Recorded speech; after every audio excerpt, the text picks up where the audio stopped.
우리가 이제 이 커패시터라고 얘기하는 것들은 물론 이제 이 커패시터라고 하는 것이 정식 명칭이긴 한데 실제로 이제 그 일반적으로 우리가 현장에서 그냥 또는 실무에서는 커패시터보다는 또 콘덴서라는 말을 많이 사용을 하죠. 콘덴서, 그죠?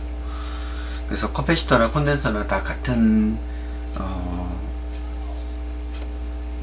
거라고 이렇게 생각을 하시면 되는데, 우리가 보통 소자, 어떤 특정한 소자를 이렇게 이제 이야기를 할 때 보통 이제 콘덴서라고 하는 말을 조금 더 많이 사용을 하고요. 우리가 이제 요 지금 차트에도 여기 아래쪽에 나와 있지만 전하를 저장하는 능력을 이루는 말을 커패시턴스라고 이렇게 이제 이야기를 합니다. 그래서 우리가 학문적으로 이렇게 배우고 또 그 소자를, 그러니까 학문적인 회로에서의 소자를 이야기를 할 때는 보통 이제 이렇게 커패시터라고 하는 용어를 쓰지만, 이제 실제 어떤 실물들을 가지고 우리가 보는 그런 실무에서는 뭐 콘덴서라는 말들을 이렇게 이제 더 일반적으로 많이 사용하는 것 같아요. 그래서 뭐 두 가지 다 같은 말이니까 같은 뜻으로 알고 여러분들이 그냥 생각하시면 될 것 같고요. 우리가 이제 저항과 마찬가지로 이 커패시터라고 하는 것도 대표적인 수동 소자의 하나라고 이렇게 보시면 됩니다. 이 커패시터라고 하는 것이 지금 이 그림에 나와 있는 것처럼 이렇게 이제 두 개의 도체판을 나란하게 마주보는 형태로 배치를 한 다음에 이 가운데다가 유전 물질, 유전체라고 하는 이 절연 물질을 이 안에다가 이제 이렇게 삽입을 하는 겁니다. 절연 물질이에요. 그리고 이 양쪽에 이렇게 있는 거는 이제 도선이 되는 거죠. 도선이 연결되는, 전기가 흘러갈 수 있는 도선이 되는 부분이고, 그래서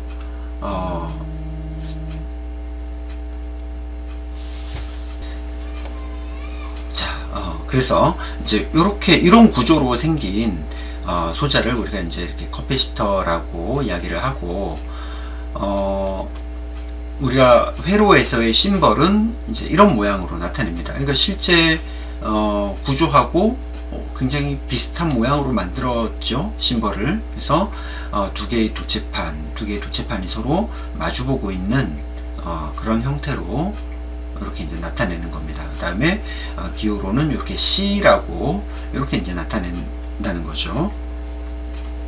요게 혹시 요 회로에서 그릴 때 그 우리 전원, DC 전원 또는 배터리에 기호하고 이게 이제 혼돈되지 않도록 길이가 이렇게 동일한 길이로 해서 이렇게 이제 회로를 그려야 됩니다.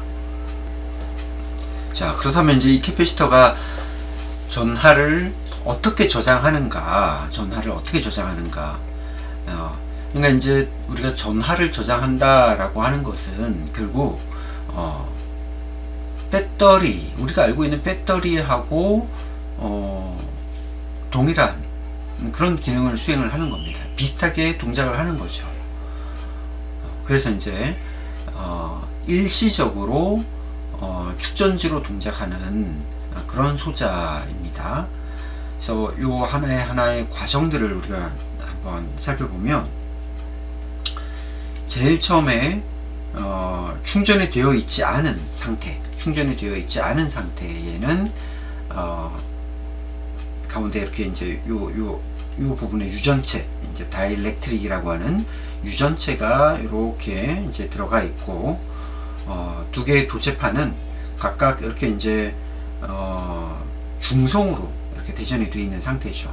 자, 그런데 이제 이거를 전압원이 연결되었을 때, 요 밑에 이제 배터리가 있죠. 그러니까 외부 전압이 이렇게 인가가 된 겁니다.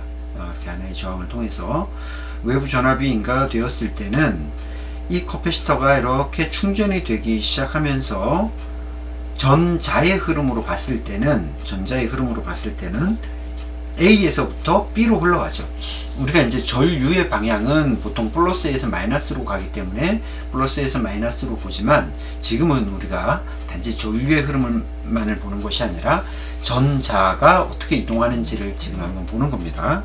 그래서 전자는 반대로 마이너스에서 플러스 방향으로 이렇게 이제 이동을 하는 거죠. 자, 그래서 요 A라고 하는 판 A에 있는 전자들이 이렇게 이동을 해서 판 B 쪽으로 이렇게 이동을 하게 됩니다. B 쪽으로 이동을 하게 되는 거죠. 자, 그 다음에 그 상태가 이제 계속 지속이 되면 지금 이쪽에 있는 A 쪽에 있는 모든 전자들이 다 이쪽으로 들어와서 B에 이렇게 대전이 되게 되는 겁니다. 그래서 여기에 이 A와 B 사이의 전압이 이 전원 전압의 전압과 이렇게 이제 같아졌어요. 그러니까 더 이상 이제 전류가 흐르지 않습니다. 전자의 이동이 없습니다. 이 상태가 이제 완전히 충전된 상태다 라고 이렇게 이야기를 할 수 있는 거죠. 완전히 충전된 상태다. 그래서 그 이후에 이렇게 이제 다시 전원을 분리를 해도 이 커패시터는 전하를 계속해서 이렇게 유지를 하고 있어요. 물론 이제 이 이상적인 커패시터는 이제 이 상태가 유지가 되겠지만 실제적으로는 이것이 이제 유지가 되지는 않죠. 그래서 일정 시간이 지나면 다시 이제 이게 원상태로 돌아오게 되는 그런 것이 이제 실제적인 커패시터의 이제 모습입니다. 그래서 우리가 이렇게 커패시터라고 하는 것이 충전되었을 때는 이런 일시적인 배터리로 동작하는 그런 소자다. 즉 전하를 저장하고 전기 에너지를 저장할 수 있는, 일시적으로 저장할 수 있는 그런 소자다 라고 그렇게 이제 생각하시면 될 것 같아요. 자, 우리가 이제 이 커패시턴스, 그러니까 전하를 저장할 수 있는 능력이라고 이야기를 했습니다. 이 커패시턴스라고 하는 것이. 그래서 이 커패시턴스라고 하는 것은 우리가 이제 어떻게 정의를 할 수 있냐면 전압에 대한 전하의 비율이다. 이렇게 이제 이야기를 할 수 있는 거죠. 그러니까 또 다르게 얘기하면 단위 전압당 전하의 양이다. 단위 전압당 전하의 양을 우리가 커패시턴스라고 이렇게 이야기를 할 수 있는 거예요. 그리고 이렇게 이제 C라고 표기를 합니다. 자, 그래서 우리가 C는 V분의 Q 또는 이것을 뭐 그냥 요 자리 이동을 하면 Q는 CV다 라고 이렇게 또 볼 수 있죠. 그래서 요거를 이제 우리가 말로 풀어서 정리를 해보면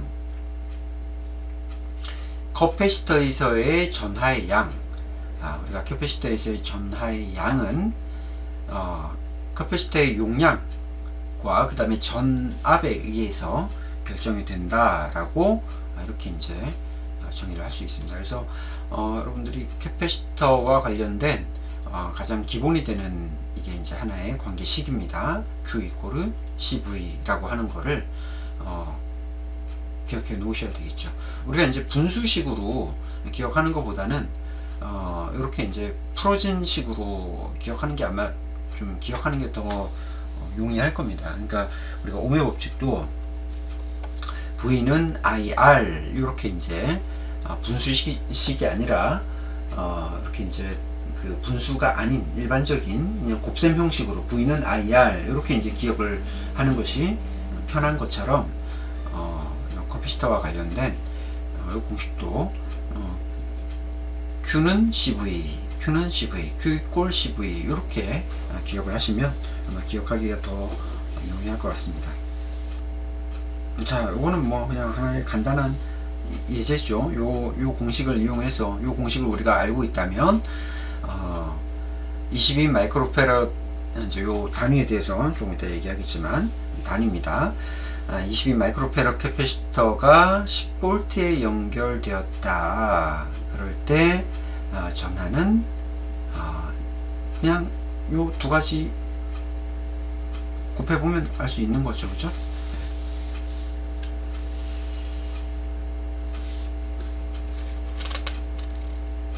자, 캐패시턴스의 단위. 캐패시턴스의 단위는 그러면은 어떤 단위를 쓰는가? 캐패시턴스는 페럿이라고 하는 단위를 씁니다. 페럿. 그래서 1페럿은 1쿨롱의 전하가 1V의 전압으로 도체판 양단에 저장되는 캐패시턴스의 크기다 라고 이렇게 이야기를 할 수 있어요. 그래서 1페럿이라고 하는 단위가 우리가 실제로 실무에서 사용하는 어떤 단위로 봤을 때는 큰 단위입니다. 그래서 보통 우리가 소자에서 다루고 있는 그 단위의 크기는 마이크로페럿이라든가 피코페럿 정도의 단위를 사용을 하고 있어요. 우리가 일반적으로 전자회로 쪽에서는 그 캐패시터의, 그러니까 우리가 일반적으로 사용하는 그 컨덴서들의 용량의 단위가 마이크로페럿 또는 피코페럿의 굉장히 작은 단위들을 사용을 하고 있죠. 마이크로는 10의 -6승 페럿이고 피코는 10의 -12승입니다. 그러니까 굉장히 작은 단위를 사용을 하고 있다는 거죠.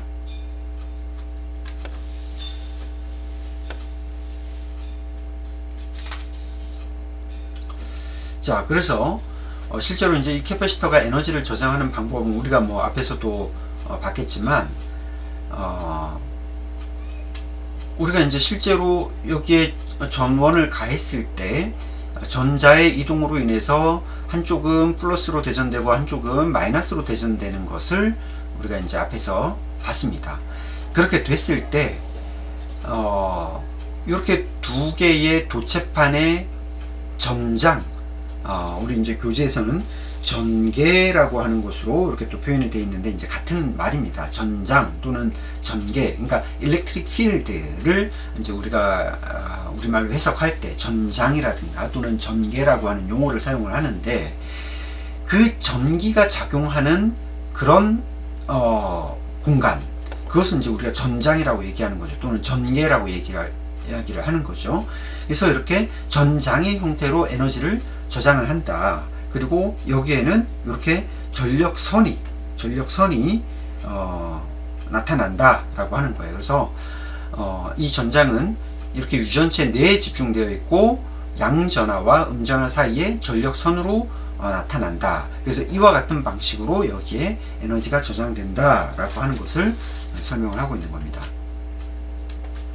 그래서 여기서 우리가 이제 쿨롱의 법칙에 대해서 정의를 할 수가 있는데, 쿨롱의 법칙이라고 하는 거는 두 점전하, 우리가 이제 Q로 표현을 하는 두 개의 점전하 사이에 존재하는 힘에 대해서 정의를 하고 있는데, 그 힘은 두 전하의 곱에 비례하고 또 두 전하 간의 거리의 제곱에 반비례한다 라고 하는 것이 바로 쿨롱의 법칙에서 이야기하고 있는 두 대전체 사이에 존재하는 힘에 대한 정의가 되는 겁니다.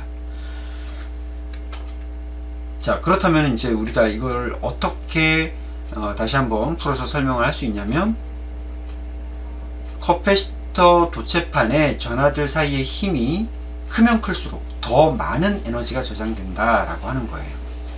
그 다음에 쿨롱의 법칙에 따라서 저장되는 전하가 많을수록 힘이 더 커지기 때문에 캐패시터에 저장되는 에너지의 양은 그 캐패시턴스에 비례한다 라고 하는 거죠. 그래서 이것을 우리가 에너지에 대한 관점에서 이것을 정리를 해보면, 에너지 W라고 하는 것은 2분의 1 CV 자승으로 이렇게 정의를 할 수 있어요. 그러니까 두 개의 도체판 사이에 반대 전하에 이제 형성되는 그 전장 강도, 전개 강도에 따라서 커패시터는 전하를 이제 충전을 하는 거예요. 그리고 그 충전되는 에너지에 대한 것을 우리가 수식으로 나타낸다면 이렇게 2분의 1 CV 자승이라고 하는 식으로 나타낼 수가 있는 겁니다. 물론 이 에너지니까 이것의 이제 전체 단위는 줄이 되는 겁니다. 줄. 캐패시턴스는 앞에서 우리가 페럿이라고 하는 것으로 단위를 나타낸다라고 했죠. 그 다음에 V는 뭐 전압이니까 볼트라고 하는 단위로 나타낼 수가 있고요. 자, 우리가 이제 소자를 볼 때 소자에는 전격 전압이라고 하는 것이 있습니다. 그래서 그 전격 전압이라고 하는 거, 우리가 이제 특별히 여기서 캐패시터에 대해서 이야기를 하고 있으니까 이 캐패시터의 전격 전압이라고 하는 것은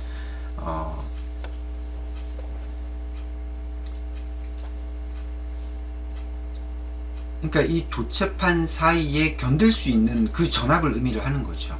그러니까 손상을 주지 않고, 소자에 손상을 주지 않고 우리가 이것을 사용할 수 있는 최대 직류 전압, 이것을 이제 우리가 전격 전압이다라고 이렇게 이제 이야기를 하는 겁니다. 그래서 이 전격 전압이 이제 초과가 되면, 그러면 이제 뭐 손상을 입고 뭐 망가진다거나 뭐 특성이 달라진다거나 하는 이제 그런 문제들이 생기게 되는 거죠. 그래서 항상 사용할 때는 전격 전압의 범위 안에서 사용을 해야 되는 겁니다.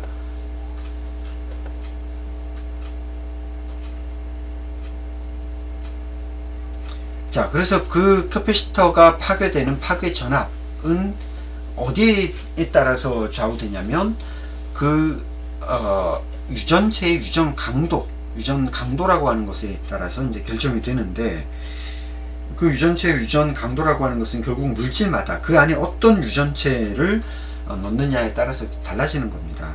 그래서 그 유전 강도에 대해서 여러 가지 물질들에 대한 유전 강도를 쭉 비교해서 표에서 보여주고 있는데, 이게 이제 우리 교재 530페이지에 표 12-2에 보면은 유전 강도에 대해서 나와 있어요. 이제 유전 강도라고 하는 것은 단위로는 볼트 퍼 밀이라고 하는 단위를 쓰는데, 지금 보시면 뭐 공기를 80이라고 했을 때 세라믹 같은 경우는 1000, 그리고 뭐 유리 같은 경우는 2000, 이런 식으로 유전 강도가 다 이렇게 이제 다르게 돼 있죠. 자, 그래서 이제 이 유전 강도의 단위가 볼트 퍼 밀이라고 하는 단위를 쓰는데, 이 밀이라고 하는 단위는 아마 여러분들이 좀 생소한 단위일 수가 있는데, 이 밀이라고 하는 단위는 0.001인치를 밀이라고 하는 단위를 씁니다. 0.001인치, 그러니까 굉장히 아주 작은 길이의 단위라고 할 수 있죠. 그래서 뭐 예를 들어서 뭐 이렇게 이제 이야기를 할 수 있습니다.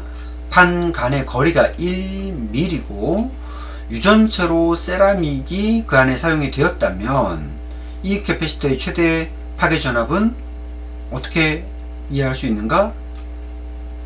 1000V per mil 곱하기 판간거리 1mm이기 때문에 결국 파괴 전압은 1000V가 되는 겁니다.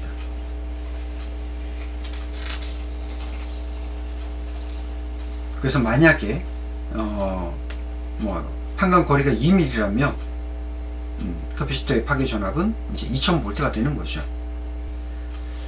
자, 또 하나의 이제 물리적인 특성을 우리가 좀 보게 되면, 이 캐패시턴스라고 하는 것은 도체판의 크기에 비례합니다. 도체판의 크기. 그래서 요 첫 번째 요 그림을 보시면 이 두 개의 A라고 하는 면적을 가진 이 두 개의 도체판이 이렇게 나란하게 1대1로 연결되어 있는 것과, 지금 요 두 번째 요 그림은 지금 이쪽에 있는 왼쪽에 있는 판과 오른쪽에 있는 판이 이렇게 엇갈려서 비스듬하게 이렇게 지금 마주보고 있는 거예요. 그래서 실제적으로 마주보고 있는 면적 자체가 여기가 크고 여기는 작은 거죠. 그래서 이렇게 면적이 클수록 더 큰 캐패시턴스를 가진다. 이 면적이 작으면 더 작은 캐패시턴스를 가지게 된다 라고 하는 거예요. 그래서 이 도체판의 면적이 결국 캐패시턴스에 영향을 주는 하나의 물리적인 특성이 되는 거고요. 또 하나는 두 판 간의 거리입니다. 두 판 간의 거리. 그래서 판 간 거리에는 반비례하는 거예요. 캐패시턴스라고 하는 것은 두 개의 판의 거리에는 반비례하는 그런 특성들을 가지고 있다라고 하는 겁니다. 자, 그 다음에 이제 우리가 또 캐패시터를 이야기를 할 때 유전상수라고 하는 것을 이야기를 하게 되는데, 이 유전상수라고 하는 것은 뭐냐면, 우리가 아까 그 두 개의 판 사이에 이제 전력선이 존재를 하고 거기에 에너지가 저장되는 그런 전개가 형성이 된다라고 했어요. 그래서 그 전개가 형성되는 정도를 나타내는 재료의 성질을 이제 우리가 유전상수 또는 뭐 비유전율 이런 말을 이제 사용을 하게 됩니다. 그리고 그것을 나타내는 기호로서는 이렇게 3자를 꼭 뒤집어 놓은 것 같은 이런 모양을 쓰는데, 이것은 이제 그리스어로 입실론이라고 이렇게 이제 이야기를 하죠.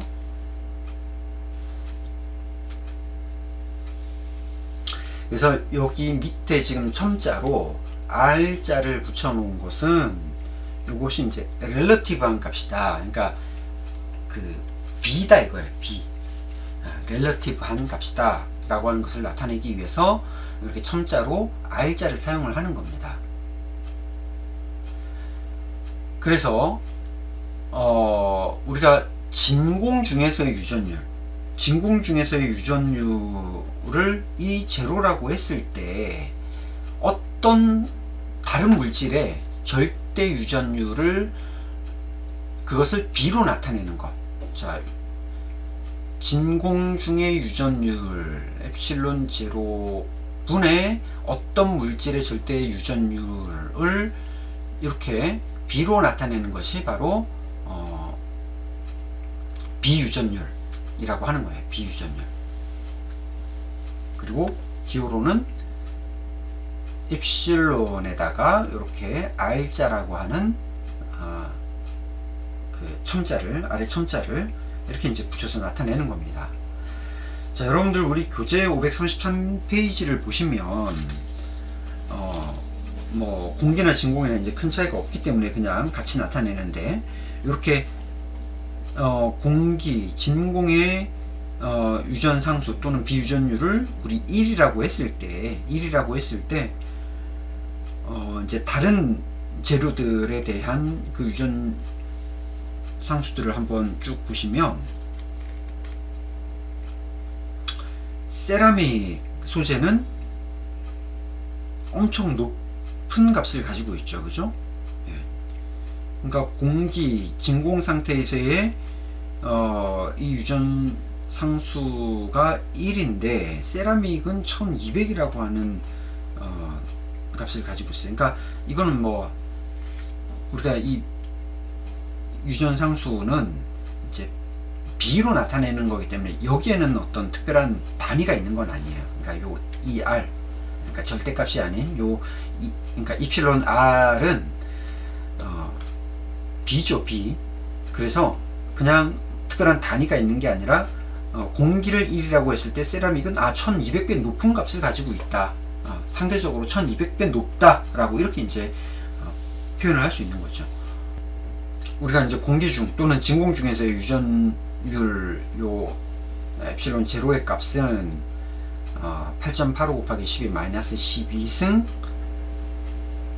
페럿 퍼 미터 이렇게 이제 나타낼 수 있습니다.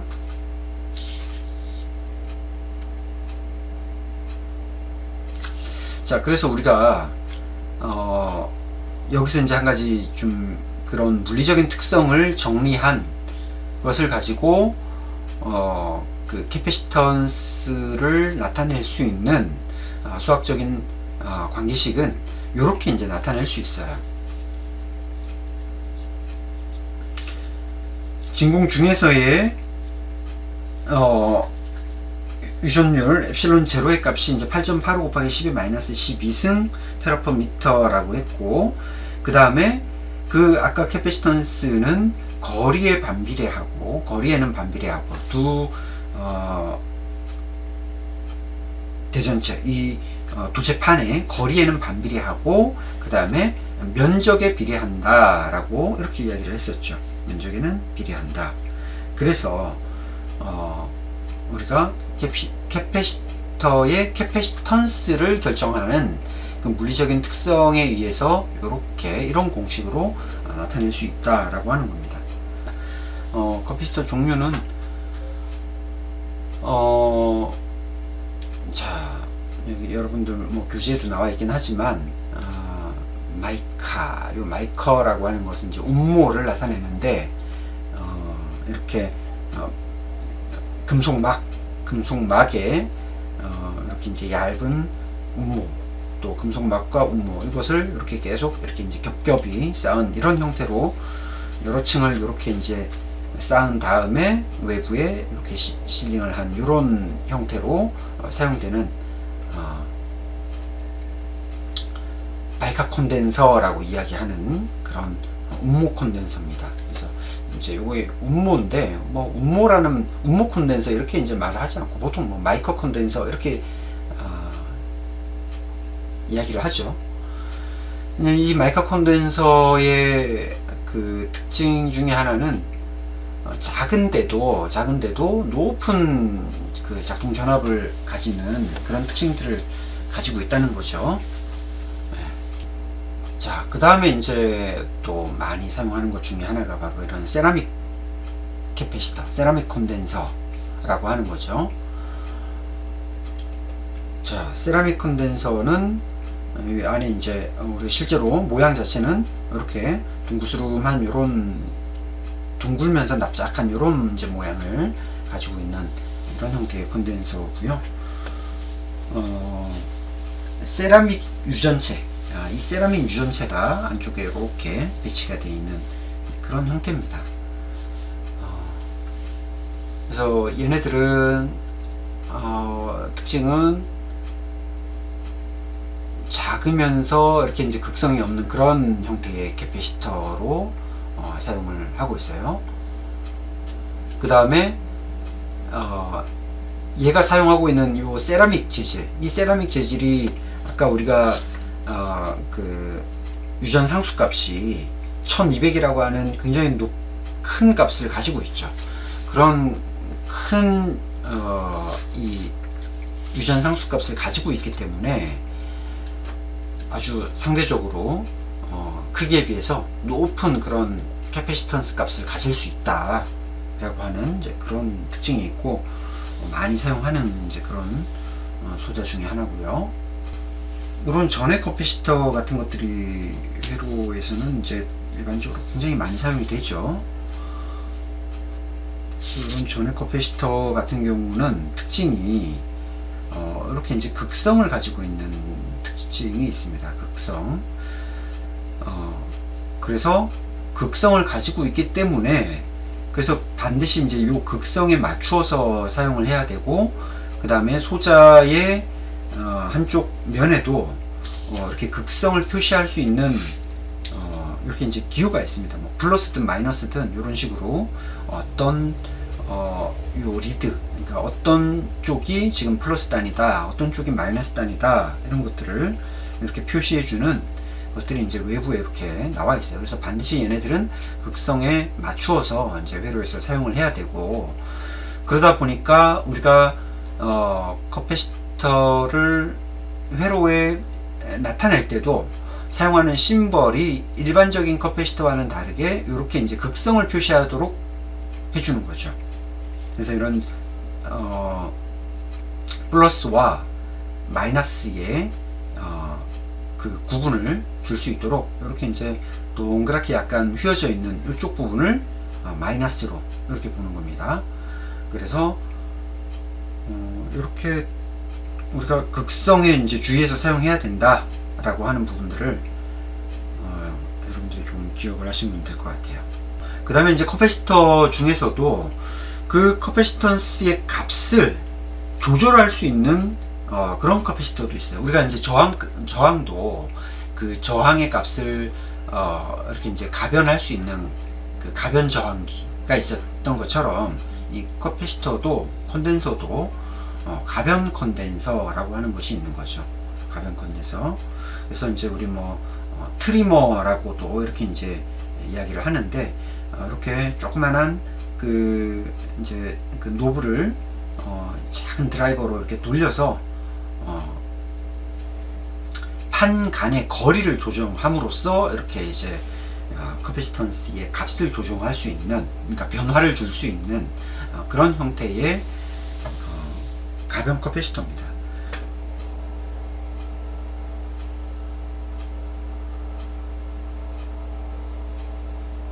자, 그 다음에 이제 커패시터의 용량, 컨덴서의 용량은